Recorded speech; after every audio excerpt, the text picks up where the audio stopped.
La atmósfera, composición y propiedades físicas. En la siguiente presentación repasaremos las propiedades físicas más importantes de la atmósfera y veremos los conceptos fundamentales de la circulación general de la atmósfera.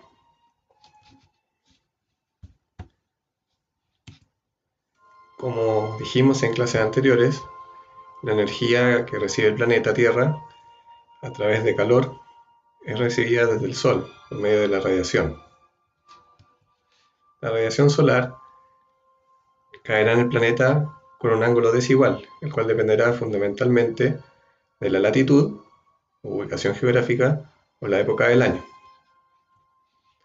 Los factores que afectan la cantidad de radiación solar recibida son los factores geográficos, como por ejemplo la latitud, la exposición, la inclinación del suelo, asimismo también atmosféricos, como la nubosidad y partículas en suspensión.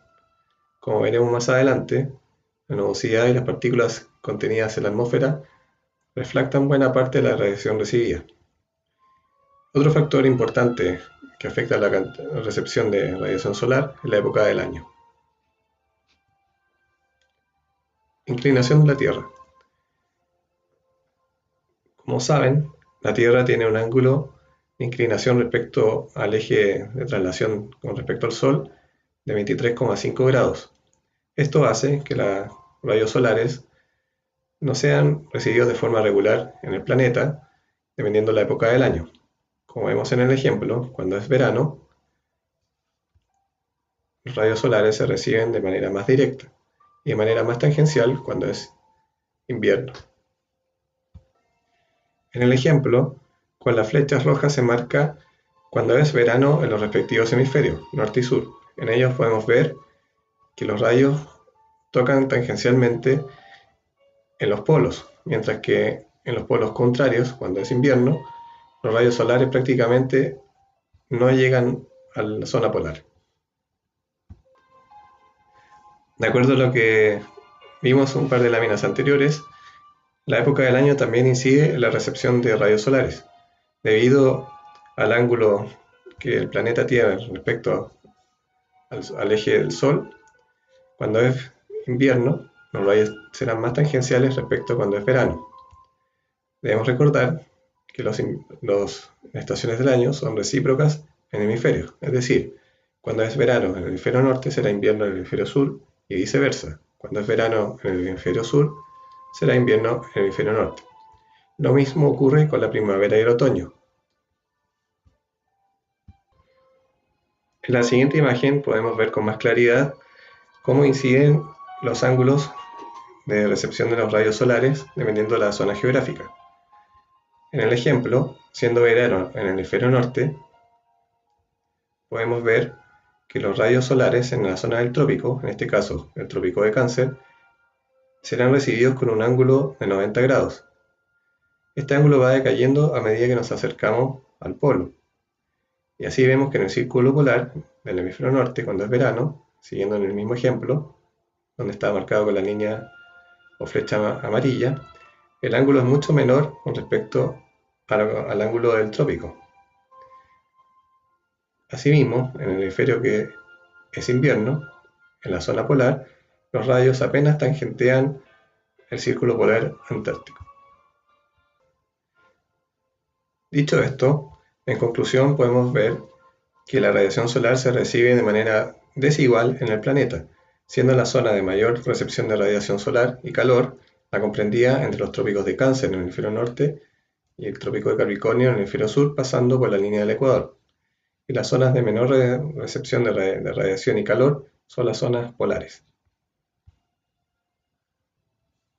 Siguiendo con este ejemplo, con esta idea, veremos que hay una zona de ganancia neta de energía, comprendida desde la zona del Ecuador hasta las latitudes medias, y una zona de pérdida de energía neta desde latitudes medias hasta los polos. En la siguiente imagen podemos ver cuál es la diferencia de ángulo de recepción de radiación en la zona ecuatorial, zona de latitudes medias y la zona cercana a los polos.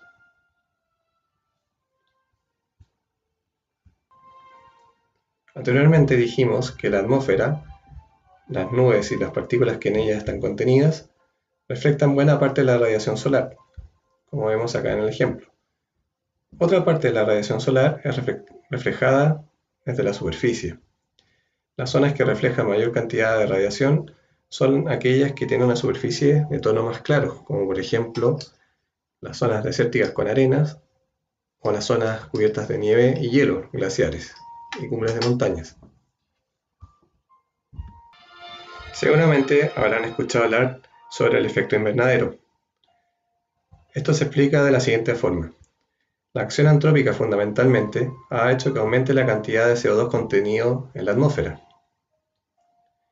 Esto significa que parte de la radiación solar recibida, que debiera reflejarse de vuelta hacia la atmósfera, nuevamente se devuelve a la superficie o a la atmósfera misma, producto del CO2 contenido en ella. La acción antrópica, como les mencionaba, es decir, la acción del hombre a partir de la era industrial, ha hecho que aumente considerablemente la cantidad de CO2 y por ende, en definitiva, haya aumentado la temperatura promedio de la atmósfera. Antes vimos que el aire más liviano es menos denso que el aire más frío, que es más. Por ende, el aire liviano ocupará un volumen mayor en relación al aire frío.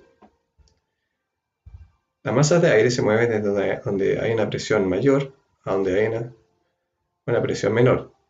Siguiendo este esquema teórico, el aire debiera entonces moverse desde las zonas polares hasta las zonas de aire más cálido, la zona que se concentra entre los trópicos y el Ecuador. Pero a continuación, en el siguiente video, veremos que hay una serie de factores que hacen que esto no sea de esta forma, siguiendo un modelo teórico.